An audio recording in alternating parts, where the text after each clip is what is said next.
నీ కథకున వారతు గింతమందిని అరెస్ట్ చేసిండ్రా పోలీసులు లేకుంటే అందరు కలిసి వచ్చి పోలీస్ స్టేషన్ ముంగట ధర్నా చేస్తున్నారా? ఎందుకు గింతమంది జమైందనే కదా మీరు చూస్తున్నది.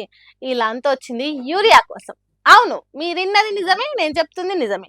సొసైటీ సెంటర్ల కాడ లొల్లులు ఎక్కువైతున్నాయని యూరియా పోలీస్ స్టేషన్లలో ఇస్తున్నారు కావచ్చు అని మళ్ళా పరిచయం కాకుండా ఈ రైతులు ఇక్కడ ఇచ్చేది యూరియా సంచులు కాదు, సొసైటీ కాడికి పోయి చూయించే టోకెన్లు మాత్రమే ఇస్తారు. ఎట్లెట్లెట్లా ఉత్త టోకెన్ కోసం పోలీస్ స్టేషన్ ముంగట రైతులను గిట్ల కూర్చుంటబెట్టిండ్రా? భలే పాలన నడుస్తున్నది రాష్ట్రంలో. ఏదో స్మగ్లింగ్ దొంగతనంలో దొరికిన వాళ్ళని కూర్చుండబెట్టినట్టు, లేకుంటే ఆర్మీ సెలక్షన్ల కోసం వచ్చిన వాళ్ళని వరుస కూర్చుండబెట్టినట్టు, దేశానికి అన్నం పెట్టే రైతును బందిపోట్లు అన్నట్టు వాడి పిల్లలను కూర్చోబెట్టినట్టు చేసిండ్రు.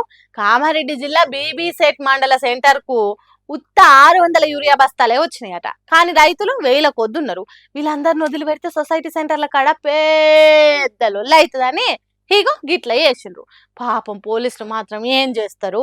యూరియా దొరకక రైతులకు కోపం రావట్టే, వాళ్ళని కంట్రోల్ చేయలేక పోలీసులు ఒకటి కొట్టాల్సి రావట్టే, సర్కారేమో షాట్ల తౌడు వచ్చి కుక్కల కొట్లాట పెట్టినట్టు చేస్తాయి. ఇట్లా కాకుంటే ఇంకెట్లా చేస్తారు?